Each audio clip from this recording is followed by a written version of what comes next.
আসসালামু আলাইকুম বন্ধুরা, কেমন আছো তোমরা সবাই? চলে এলাম আজকে আরেকটা নতুন ব্লগ নিয়ে। তো বন্ধুরা, আজকের ব্লগে যা যা থাকছে তারই কিছু রিক্যাপ তোমাদের সামনে তুলে ধরছি। তো আশা করছি আজকের ব্লগটা তোমাদের ভালো লাগবে। তো চলো বন্ধুরা, তোমরা ব্লগটা দেখতে থাকো। এই দেখো বন্ধুরা, তোমাদের ভাইয়া এলো। আজকে সকাল সকাল সিম তুলতেছে গাছের থেকে। কতগুলো পাইছে দেখি? এটা দিয়া মুরগিগুলো ছাড়া দিল। সবাই কাজ করতেছে, আমি বসে থাকি খালি। আমার কাজ নাই। আমি ক্যামেরাম্যান হয়েছি। দেখো বন্ধুরা, কি সুন্দর পরিবেশ, একদম কুয়াশা দিয়ে ঢাইকে আছে। হ, গাছে একটা ফুলও ধরছে।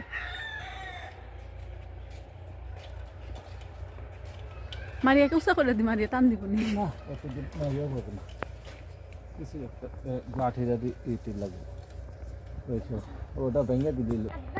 হ্যাঁ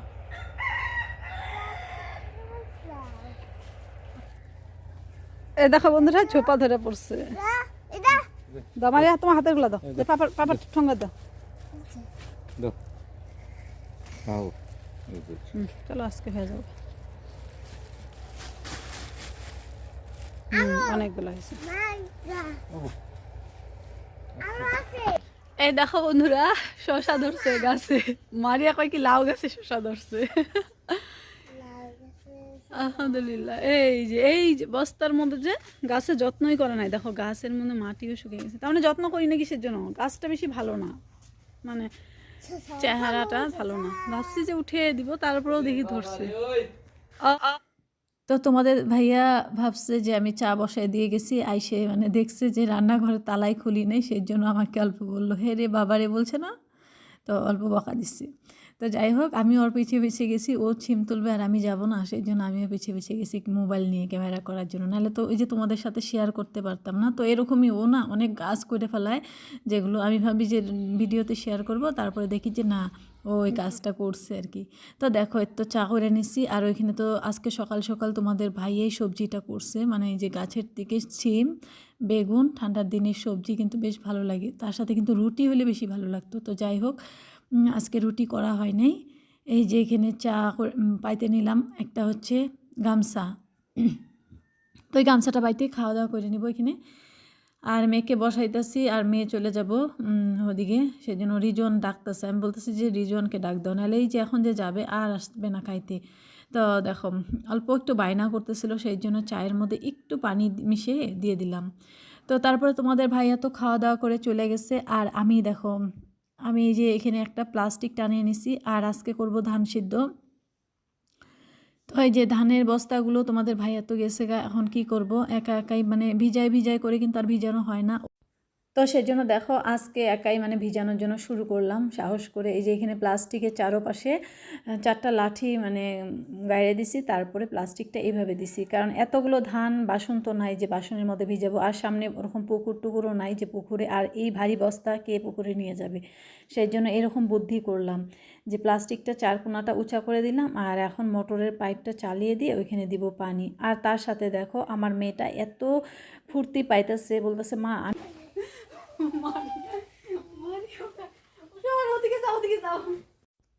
তো এইখানে দেখো ধান ভিজাইতেছি। আর আজকে এই ভিডিওতে কিন্তু শুধু ধান সিদ্ধ করারই কাজ না, আজকের ভিডিওটাও ইনশাল্লাহ অন্য অন্য দিনের থেকে বড়ই হবে। তো সংসারের খুঁটিনাটি কাজগুলো তোমাদের সাথে শেয়ার করেছি এই ভিডিওতে। তো মাঝখানে ভিডিও একদিন দিতে পারি নাই, কারণ হইতেছে এই যে এই ভিডিওর কাজটা যে করলাম, যেদিনকার ভিডিওগুলো শ্যুট করা হয়ে গেছিলো, তো তারপরের দিন আর কি এডিটও করে রাখছি, কাটাকাটি করে রাখছি, কিন্তু ভয়েস দিই নেই। ভয়েস না দিতে পারার জন্য কিন্তু ভিডিও শেয়ার করি নি। আর তোমরা তো জানোই যে ধান সিদ্ধ করলে কিন্তু অনেকটাই খাটনি হয়, সেই জন্য আমি মাঝখানে একদিন গ্যাপ দিয়ে দিচ্ছি আর কি, ভিডিওটা দিই নেই। তো আজকে দেখো আমি ভিডিওটা দিব করেই মানে রেডি করতেছি। তো আজকে সকাল সকাল ভয়েস ওভার দিতেছি, মানে ঘুম থেকে উঠি ভয়েস ওভার দিতেছি। তো এখানে মেয়েও দেখি ভালোই হেল্প করতেছে, আর এদিক দিয়ে দেখো কীগুলো টাইনে টাইনে ধরতেছে। আর আমি না এই চারোপাশ দিয়ে অল্প ইট দিয়ে দিছি, যাতে এটা হলো কি না হয়ে যায়, খুলে গেলে কিন্তু একদম শুদ্ধ ধান পানি শুদ্ধ বের হয়ে যাবে। তো দেখো অফ ক্যামেরায় আমি এই জায়গাটায় একদম ধান সিদ্ধ করার জন্য এখানে হাইশাল বানিয়ে নিছি, হাইশাল বলে। তো এই যে এরকম করে 4টা ইট দিছি, উঁচা করে 4টা ইট দিয়ে তার উপরে যে এখানে সসপ্যানটা দিচ্ছি। তো চলো এখনও অনেক কাজ বাকি আছে। তো আগে ভাবলাম যে না, আজকে এগুলোর কাজগুলো আগে করে রাখি, নাহলে না ডেইলি সংসারের কাজ করার পরে তারপরে যায় একদম শরীর টায়ার্ড হয়ে থাকে, ভাবি কি থাক কাল ভিজাবো। আর এই 2 দিন থেকে দেখি ভালোই রোদ্র উঠতেছিল, সেই জন্য কিন্তু আমি ধানগুলো ভিজিয়ে দিছি। তো এইখানে দেখো খড়ি জাবা সব বাইর করে নিছি। আর আমি যে সুপারির খোলগুলো জমা করে রাখছিলাম খড়ির মাচার উপরে, আর এই সুপারির খোলগুলো কিন্তু কাজে লাগে যাবে। শুধু সুপারির খোল না, মেহবুনি গাছের যে মুথাগুলো ছিল ওই মুথাগুলো এই ধান সিদ্ধ করে ফেলবো, কারণ এই মুথাগুলো এত বড় বড় আমার ওই ছোট্ট মানে চোলাটার মধ্যে কিন্তু যায় না। তো এইখানে দেখো আমি যেহেতু এইখানেই চুলাটা বানাইছি আর আমার ফুল গাছের মানে ফুল গাছগুলো সব এইখানে রয়েছে, সেই জন্য কিন্তু আমি ওখান থেকে ফুল গাছগুলো টান দিয়ে দিলাম, যাতে করে ফুল গাছগুলো চৌকার তাপ পায়ে যাতে কি না হয়ে যায়, মরে না যায়, সেই জন্য দূরে সরিয়ে রাখলাম, পরে আবার ঠিকঠাক করা যাবে। তো ওই পাশে ধানটা একটু হাত দিয়ে কি করে দিলাম, নাড়িয়ে দিলাম, যাতে করে ভালো করে পানিগুলো ঢুকে।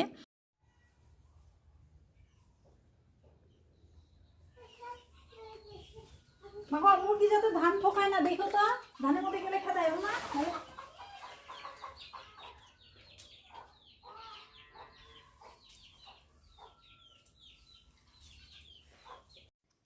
তো ধান ভিজানো হয়ে গেছে, সব কিছু রেডি প্রায় হয়ে গেছে। আর এখন দেখো চলে আসছি এই যে আমার এখানে যে বালতিগুলো উঠিয়ে রাখছি, কারণ এই যে এই গাছগুলোর মধ্যে না এখন মানে ঠান্ডার দিনে রোদ যদিও কম পায়, তারপরেও যেই জায়গাটায় পায় না ওই জায়গাটায় কিন্তু একদম জ্বলে যায়, এরকম একটা অবস্থা।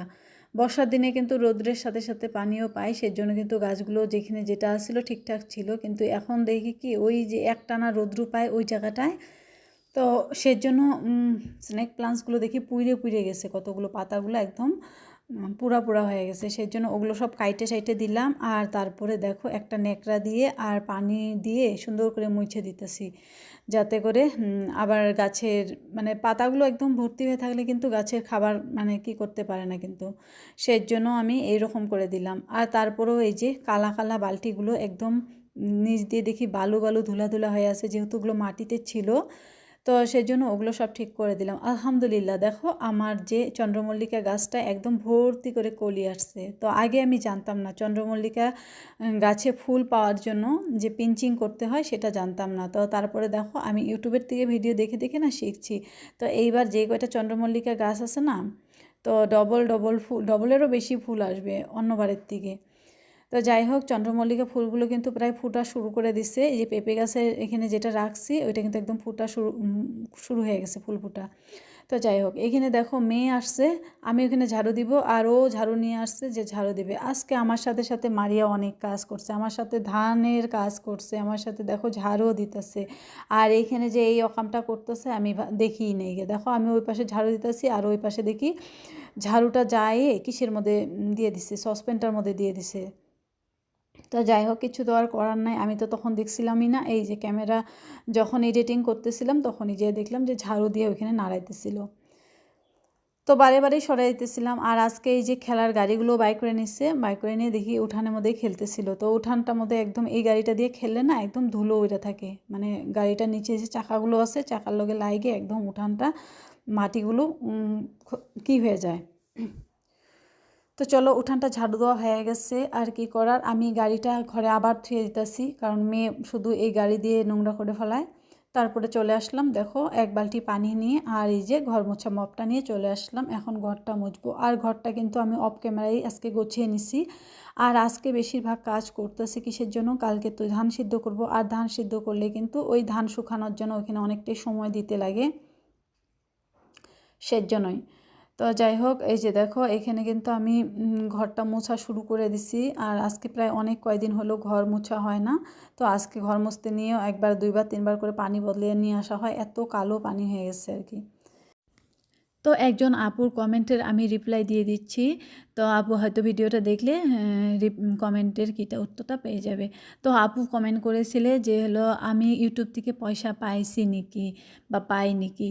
তো আলহামদুলিল্লাহ আমি কিন্তু পয়সা পাই, পয়সা পাইছি, পয়সা পাই। আর ইনশাল্লাহ আর কিছু দিনের মধ্যে হয়তো ডলার জমে গেছে, আবার পয়সা তুলতে পারবো। তো এটাই আর কি। তো আপু জানতে চাইছিলে, সেই জন্য বলে দিলাম। তো কতগুলো কমেন্ট না আর কি রিপ্লাই দিতে গেলে না মেসেজে কিন্তু অনেক বড় করে লিখতে লাগে, আর কিছু কিছু মানে লেখা কিন্তু ইউটিউবেও ডিলিট করে দেয়, যেগুলো পছন্দ করে না আর কি, যেমন সংখ্যা এরকম টাইপের। তো যাই হোক, দেখো বন্ধুরা, আমি চলে আসছি এখানে, একটু মাটি গর্ত করে নিতেছি। তো এটা কিসের জন্য করতেছি, এখানের দিকে যে সসপ্যানটা তোমরা দেখছো, বড় সসপ্যানটা, এই তো এইটার মধ্যে আমি মাটি মাখিয়ে দেবো এইভাবে। তো এইটার মধ্যে আমি ধান সিদ্ধ করব। আর এটা কিন্তু দেখো, এটা কিন্তু নিচটাই শুধু কালি আছে, আর ওই সাইডগুলো কিন্তু একদম পরিষ্কার আছে। সেজন্য আমি চারোপাশটা এরকম করে মাটি মাখিয়ে দিই, তারপরে আমার কিন্তু এটা মাজতে আর ধুইতে অনেকটাই সুবিধা হবে এই মাটিটা থাকলে। কি হবে, আর কিন্তু ধানও কিন্তু প্রায় অনেকগুলো ভিজানো হয়েছে, 5 মণের বেশি আর কি, 6 মণের মতন ধান ভিজানো হয়েছে। তো ভাবতেছি যে এই ধানগুলোকে আমি সিদ্ধ করতে পারবো। তো যাই হোক, আলহামদুলিল্লাহ আমি কিন্তু ধানগুলো সিদ্ধ করতে পারছি। তো তোমাদের ভাইয়া আর আমি বরাবরই করছি আর কি, দুইজনেই রাত্রি জায়গে 12:30 পর্যন্ত ধান সিদ্ধ করছি। তো তোমরা দেখতে পারবে, সবটাই তোমাদের সাথে কিন্তু শেয়ার করছি এই ভিডিওতেই। তো চলো দেখো, এখন দিনের বেলার কাজগুলো তো করে নিই। এই যে এখানে দেখো, সকালবেলা যে রান্না টান্না করছিলাম আর বাসন টাসন সব ওই ঘরের মধ্যে পালা দিয়ে রেখে দিছিলাম, মানে বেসিনটার উপরে পালা দিয়ে রেখে দিছিলাম। আর এখন সব বাসন বাইর করে নিয়ে আসছি, এখন মাইজে ঘষে ধুয়ে নিব। তো একটার পর একটা কাজ করেই যাইতেছি, আর একটু সময়ও পাইনি জানো আজকে। তারপরে তো আসি টিউশন, তো 3টার আগে আবার সংসারের সমস্ত কাজ শেষ করে টিউশন পড়াইতে লাগবে। আর তারপরের দিন আর কি, যেটা শনিবারের দিন, এটা কিন্তু ব্লগটা ছিল শুক্রবারের দিনের। তো শনিবারে তোমাদের এই ব্লগটা তোমরা দেখতে, কিন্তু শনিবারে তো দিলাম না, ইনশাল্লাহ রবিবারে তোমরা ব্লগটা দেখবে। তো শনিবার দিনকে আর কি আমি ভাবছি টিউশন ছুটি দিব, তারপরে দেখি জুবাইয়ের মানে পরীক্ষা চলতেছে, সেই জন্য কিন্তু আমি আর ছুটি দিলাম না, নাহলে কিন্তু ধান শুকানোর জন্য আর কি ওই দিনটা নিতাম। দেখো 12 মাস আমি টিউশন পড়াই, আর আজকে আমার মানে বাচ্চাগুলোর পরীক্ষা আরম্ভ হয়েছে, এখন যদি আমি ধান সিদ্ধ করার জন্য যদি ওদেরকে ছুটি দিই, গার্জেনরা তো আর মাইনা নিবে না বলো।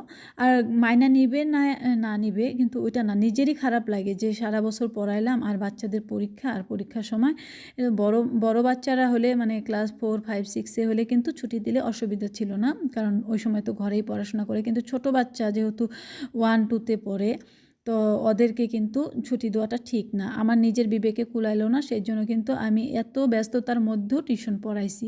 তো যাই হোক, তারপরেও তোমাদের ভাইয়া অনেকটাই সুবিধা করে দিছিল আমাকে, কারণ ধানগুলো যে শুকানোর জন্য আমি ভাবছিলাম ধানগুলো আমাকেই শুকাইতে লাগবে, কিন্তু যাই হোক, তোমাদের ভাইয়া মানে ওইখানে আরও কতগুলো আন্টি ওরা ধান শুকাইতেছিল, তো ওই আন্টিদেরকে বলে দিছে যে ধানগুলো তোমরা একটু শুকিয়ে দিও, কারণ আমার তো পায়েও সমস্যা আছে, আবার এদিকে ভিডিও করা, আবার ওদিকে টিউশন পড়ানো, বাড়িতে টুকটাক রান্নাবাড়ি খাওয়া দাওয়া, তো আমার অনেক জুলুম হয়ে যাবে, সেই জন্য এটার জন্য ও এতটুকু হেল্প করে দেওয়ার জন্য না আমার মানে এত যে মানে ভালো লাগছে আর কি, কি বলবো।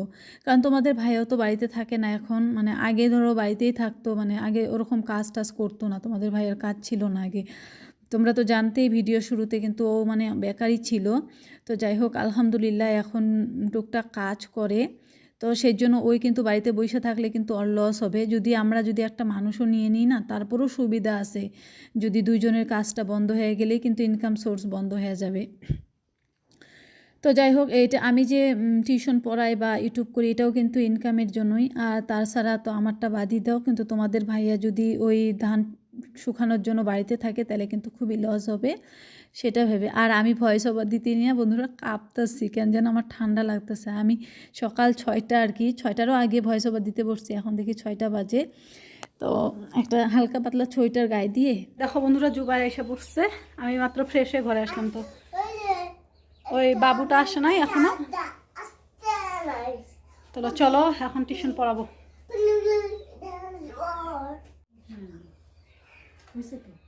দেখতে পাবো না, দেখো ট্রাই করো, ট্রাই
তো বন্ধুরা কি হয়েছে জানো, ভিডিওটা যত পর্যন্ত ভয়েস ওভার দিচ্ছি অত পর্যন্ত ঠিক ছিল, তারপরে যে সাইডে গেছে ভয়েস ওভার, আর ভয়েস ওভার হইতেছে না, মানে ভয়েস ওভার দিতে পারতেছি না।